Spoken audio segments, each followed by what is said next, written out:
ফজরের সময় আপনি জাগ্রত হন, আল্লাহ তাআলা তদ্রুপ একটা ঘুমের পরে আপনাকে জাগ্রত করে এরকম ভাবে হায়াতে জিন্দেগির ক্ষেত্রে আল্লাহ তাআলা মায়ের পেটে সন্তানকে দীর্ঘ একটা নিদ্রা দেয়, ফজর থেকে এশা থেকে নিয়ে ফজরের আগ পর্যন্ত, এশা থেকে কোন পর্যন্ত? ফজরের। এরপরে যখন ফজরের আজান হয়ে গেল, সূর্য উঠে গেল, আপনিও জিন্দা হয়ে গেলেন, দুনিয়াতে ভূমিষ্ঠ হইলেন। এতদিন মায়ের পেটে এশা থেকে নিয়ে ফজর পর্যন্ত মায়ের পেটে আরামসে ঘুমাইছেন। এবার ফজরের আজান দেওয়ার পরে সূর্য ওঠার পরে আপনি জন্মগ্রহণ করছেন। এই দোস্ত, ফজর থেকে জোহর পর্যন্ত আপনার সময়টা হলো আপনার যে হায়াতে জিন্দেগির যৌবনকাল। সূর্যটা যেমন ভাবে আস্তে আস্তে করে উপর ভাবে উঠতে থাকে, আপনার হায়াতে জিন্দেগিটা এমন করে এক এক এক এক করিয়া হায়াতে জিন্দেগি আপনার বাড়তে থাকে। 10 বছর, 12 বছর, 15 বছর, ঠিক জোহরের সময় যখন সূর্যটা উঠে যায়, তদ্রুপ আপনার জীবনের যৌবন তখন চলে আসে। সূর্যের যেমন তেজ চলে আসে, আপনারও তখন যৌবন চলে আসে। আপনার ফজর থেকে নিয়ে জোহর পর্যন্ত এই সময়টা হলো আপনার যৌবনের সময়। এই সময়ের মধ্যে সূর্যের যেমন প্রখরতা থাকে, আপনার জিন্দেগির এমন একটা প্রখরতা থাকে, যা মনে চায় তাই করতে পারেন, যেটা ইচ্ছা সেটাই করতে পারেন। কারণ শরীরের মধ্যে শক্তি থাকে, সামর্থ্য থাকে। আর এই পর্যায়ের সামর্থ্যের কারণে আপনার নিজের নফসের কায়েসাতে যা ইচ্ছা তাই করিয়া আপনি বেড়াইতে পারেন।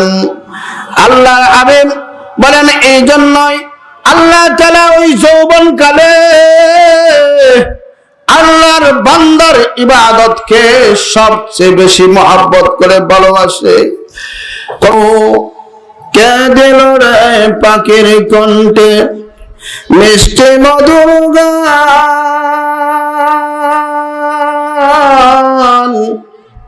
চিন্তা করে দেখো মানব এসবই লা শারীকা লাহু দান, লা ইলাহা ইল্লাল্লাহ।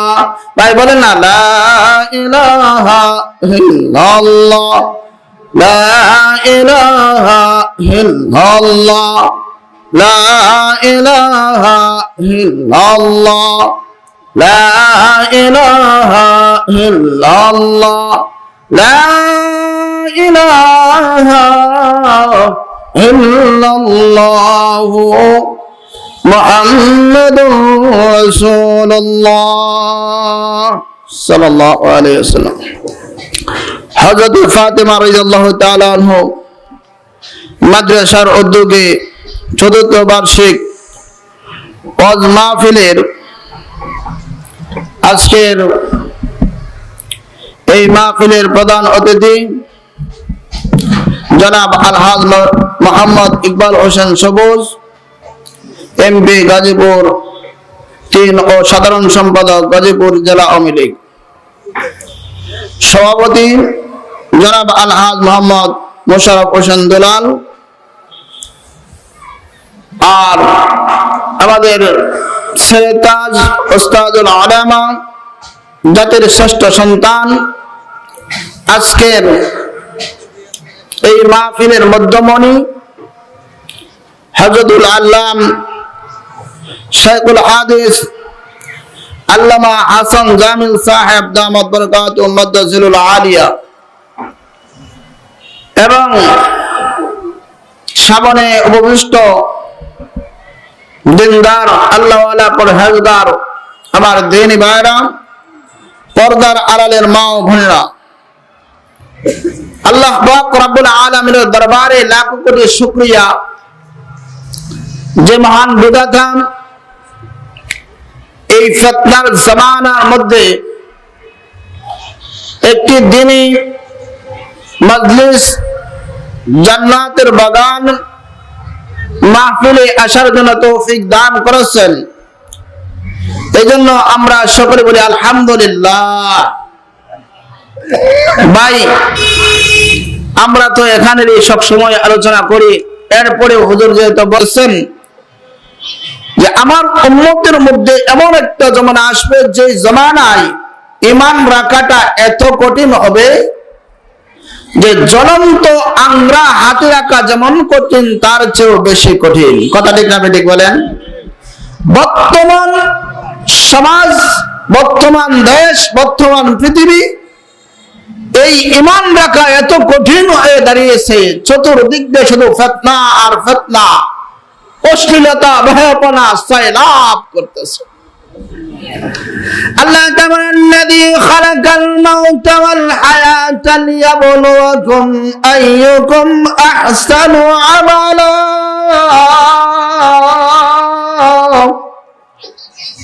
আল্লাযী খালাকাল মাউতা, আমি আল্লাহ তাআলা মরণকে সৃষ্টি করেছি, ওয়াল হায়াতা, এরপরে আল্লাহ তাআলা বলছেন আমি হায়াতে জিন্দেগি দিয়েছি। কেন? ওয়ালিয়াবলুয়াকুম আইয়ুকুম আহসানু আমালা, তোমাদের মধ্যে কে সবচেয়ে বেশি আমল করতে পারে, কে ভালো আমল করতে পারে, এটা পরীক্ষা করার জন্য আমি আল্লাহ তাআলা মৃত্যু এবং হায়াতে জিন্দেগি দান করেছি। এর মধ্যে দেখেন, একটা মানুষ জন্ম হলে সে মৃত্যুর প্রশ্ন আসে, তাই না? একটা মানুষ জন্মই হয়েছে না, তার মরণের কোন প্রশ্ন আসে? কিন্তু আল্লাহ তাআলা এই জায়গার মধ্যে সর্বপ্রথম মরণের কথা বলছেন। আল্লাযী খালাকাল মাউতা, যিনি মরণকে সৃষ্টি করেছেন, ওয়াল হায়াতা, এবং হায়াতে জিন্দেগি দিয়েছেন। এটার অর্থ কি? মুফাসসিরিনে কেরাম বলেন, দুনিয়ার মানুষ, আল্লাহ তাআলা এই আয়াতের মাধ্যমে এই জিনিসটাই বোঝাইতেছেন, ও বান্দা, আমি তুমি যেখানেই থাকো না কেন, যে জায়গায় থাকো না কেন, জমিনের মধ্যে আসার পরে আমি আল্লাহ তাআলা তোমার পায়ের মধ্যে মৃত্যু নামক একটা রশি লাগাই দিছি। তুমি যেখানেই থাকো, যেখানেই যাও, যত দূরে যাও, যে জায়গায় যাও না কেন, আমি আল্লাহ তাআলা ইযা জাআ আজালুকুম, যখন তোমার আজল তোমার কাছে আসবে, যখন তোমার সময় শেষ হয়ে যাবে, আমার আজরাইল অবশ্যই গিয়ে তোমাকে নিয়ে আসবে। নিশ্চিত যে তোমার মরণ অবশ্যই তোমাকে মৃত্যুর স্বাদ তোমার আস্বাদন করতে হবে। মানুষ হয়ে জন্ম নিলে, মাখলুক হয়ে জন্ম নিছো, তোমার অবশ্যই মৃত্যুবরণ করতেই হবে, এতে কোনো বেল নাই। আমার বন্ধুগণ, আল্লাহ তাআলা দিনটাকে 24 ঘন্টার দিনের হিসাবে আপনার হায়াতে জিন্দেগি, আমার হায়াতে জিন্দেগিটা কেমন করে মিলাই দিছে দেখেন। এ বন্ধুরে আমার, দীর্ঘ রাত ঘুমানোর পরে ফজরের সময় আপনি জাগ্রত হন, আল্লাহ তাআলা তদ্রুপ একটা ঘুমের পরে আপনাকে জাগ্রত করে এরকম ভাবে হায়াতে জিন্দেগির ক্ষেত্রে আল্লাহ তাআলা মায়ের পেটে সন্তানকে দীর্ঘ একটা নিদ্রা দেয়, ফজর থেকে এশা থেকে নিয়ে ফজরের আগ পর্যন্ত, এশা থেকে কোন পর্যন্ত? ফজরের। এরপরে যখন ফজরের আজান হয়ে গেল, সূর্য উঠে গেল, আপনিও জিন্দা হয়ে গেলেন, দুনিয়াতে ভূমিষ্ঠ হইলেন। এতদিন মায়ের পেটে এশা থেকে নিয়ে ফজর পর্যন্ত মায়ের পেটে আরামসে ঘুমাইছেন, এবার ফজরের আযান দেওয়ার পরে সূর্য ওঠার পরে আপনি জন্মগ্রহণ করেছেন। এই দোস্ত, ফজর থেকে জোহর পর্যন্ত আপনার সময়টা হলো আপনার যে হায়াতে জিন্দেগির যৌবনকাল। সূর্যটা যেমন ভাবে আস্তে আস্তে করে উপর ভাবে উঠতে থাকে, আপনার হায়াতে জিন্দেগিটা এমন করে এক এক এক এক করিয়া হায়াতে জিন্দেগি আপনার বাড়তে থাকে। 10 বছর, 12 বছর, 15 বছর, ঠিক জোহরের সময় যখন সূর্যটা উঠে যায়, তদ্রুপ আপনার জীবনের যৌবন তখন চলে আসে। সূর্যের যেমন তেজ চলে আসে, আপনারও তখন যৌবন চলে আসে। আপনার ফজর থেকে নিয়ে জোহর পর্যন্ত এই সময়টা হলো আপনার যৌবনের সময়।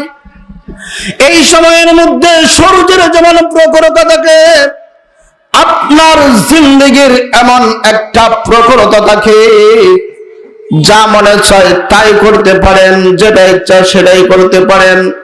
কারণ শরীরের মধ্যে শক্তি থাকে, সামর্থ্য থাকে। আর এই পর্যায়ের সামর্থ্যের কারণে আপনার নিজের নফসের কায়ের সাথে যা ইচ্ছা তাই করিয়া আপনি বেড়াইতে পারেন। আল্লাহর হাবিব বলেন, এই জন্যই আল্লাহ তাআলা ওই যৌবনকালে আল্লাহর বান্দার ইবাদতকে সবচেয়ে বেশি মহব্বত করে ভালোবাসে। কবি বলেন, দরজওয়ানি তওবা করদান সেওয়ায়ে পয়গম্বরি, দরজওয়ানি তওবা করদান সেওয়ায়ে পয়গম্বরি, অক্তে পীরি গরগো সালেম মেশাওয়াল পরহেজগারি।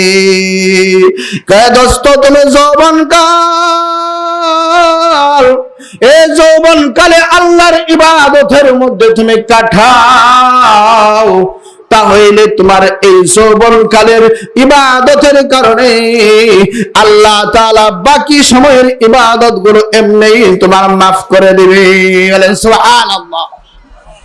আপনার যৌবনকাল সবচেয়ে গুরুত্বপূর্ণ একটা ভূমিকা। এই বাজান আমার, এরপরে আপনার জোহরের সময় কি সূর্যটা দেখবেন আস্তে আস্তে হেরে যাচ্ছে, আপনার জীবনের যৌবন শেষ। 40 বছর পরে আপনার দাড়িগুলো আস্তে আস্তে পেকে গেছে, চুলগুলো আস্তে আস্তে করে সাদা হয়ে গেছে। এখন আপনি আগের মতো আর কোনো কাজ করতে পারেন না, আগের মতো কষ্ট করতে পারেন না, আগের মতো আপনার আর কোনো সামর্থ্য নাই। এবং এরকম ভাবে জোহর থেকে নিয়ে আসর পর্যন্ত আপনার যৌবনকাল শেষ গিয়া বাটিকাল বৃদ্ধকাল অবস্থায় চলে আসে। এরপরে আপনি আসর থেকে নিয়ে মাগরিব পর্যন্ত, মাগরিবের সূর্য ডোবার পরে আপনার হায়াতের জিন্দেগি শেষ, আপনার হায়াতের জিন্দেগি শেষ। এরপরে আপনাকে আপনার আত্মীয় স্বজন, বউ বউ বাচ্চা, এগুলো কতটুকু সময় মনে রাখবে? মাগরিব থেকে নিয়ে এশা পর্যন্ত আপনার আত্মীয় স্বজন, আপনার বন্ধু বান্ধব আপনাকে স্মরণ রাখবে, এরপরে আর কেউ আপনাকে স্মরণ রাখবে না। এজন্য আল্লাহ তাআলা বলেন, আল্লাযী খালাকাল মাউতা ওয়াল হায়াতা লিয়াবলুয়াকুম আইয়ুকুম আহসানু আমালা। আমি আল্লাহ তাআলা তোমাকে মরণ দিয়েছি, এই মরণ থেকে কোনো সময় পালাইতে পারবা না। হায়াতে জিন্দেগিতে দুনিয়াতে বেঁচে থাকলে অবশ্যই জীবন নিয়ে যদি জমিনের ভিতরে আসতে হয়, তোমার মৃত্যুর স্বাদ অবশ্যই তোমার আস্বাদন করতে হবে। কথা ঠিক না ঠিক বলেন? মেরে ভাই দোস্ত বুজুর্গ, আয়েশা বলছে, যাই হোক, এই জন্যই আমাদের এই জিন্দেগি, হায়াতে জিন্দেগি অল্প সময় মাত্র, একদিনের আপনার সূর্যের সাথে আপনার হায়াতের জিন্দেগিটা অনেক দাম আছে। আল্লাহ তাআলা মানুষদেরকে এত সম্মান বাড়াইয়াও আল্লাহ তাআলা এক আয়াতের মধ্যে বলছেন, উলাইকা কাল আনআমি বাল হুম আদাল, ওরা হইল চতুষ্প জানোয়ারের চেয়ে নিকৃষ্ট। আজকে যে সমস্ত জানোয়ারের বাচ্চারা ইসলামকে নিয়ে কটূক্তি করে, রাসূলের দাড়ি নিয়ে কটূক্তি করে, টুপি নিয়ে কটূক্তি করতেছে, মাদ্রাসা মসজিদকে বন্ধ করে দেওয়ার জন্য কটূক্তি করতেছে। এই সমস্ত নাস্তিকের দল হলো, আল্লাহ তাআলা কুরআনের মধ্যে বলছে, উলাইকা কাল আনআমি বাল হুম আদাল, ওরা হইল চতুষ্পদ জানোয়ারের চেয়ে অনেক কৃষ্ট। কথা ঠিক না ঠিক বলেন? এই যে বর্তমান জামানায় কিছু নাস্তিক মুসলমানদের ভিতরে, নাস্তিক হলো পৃথিবীর জন্য এমন, যেমন আপনার শরীরের মধ্যে একটা অঙ্গ যদি ক্যান্সার হয়ে যায়, আর ক্যান্সার হওয়ার পরে ডাক্তার যদি বলে এই অঙ্গটা কেটে ফেলে দিতে হবে, না হয় আপনার 3.5 হাত বডির ক্যান্সারে জর্জরিত হয়ে যাবে, তদ্রূপ এই সমাজের মধ্যে, এই দেশের মধ্যে, সারা পৃথিবীর জন্য নাস্তিকরা হলো ক্যান্সার স্বরূপ। ওরা মুসলমানদের ক্যান্সার স্বরূপ। এই মুসলমানদের দেশে নাস্তিকদের কোনো ঠাঁই হবে না, হবে না, হবে না। কথা ঠিক না ঠিক বলেন?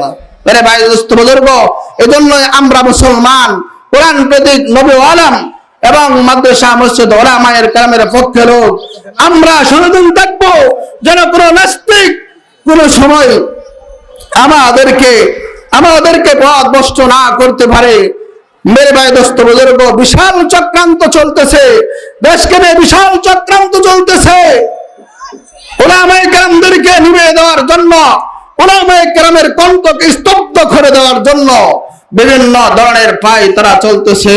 মেরে ভাই দোস্ত বুজুর্গ, এই জন্যই সজাগ থাকবেন, ওলামায়ে কেরামকে ভালোবাসবেন, মাদ্রাসার মধ্যে ছেলেদেরকে পড়ালেখা করার জন্য দিবেন, মেয়েদেরকে মাদ্রাসায় পড়াইবেন। একটা ছেলে একটা মেয়ে যদি আপনার আলেমা হয়, আল্লাহ তাআলা এর বিনিময়ে আপনাদের নাজাতের ব্যবস্থা করে দিবেন। আমিন। ওয়া আখিরু দাওয়ানা আলহামদুলিল্লাহি রাব্বিল আলামিন। তো বিয়াদবি করছি।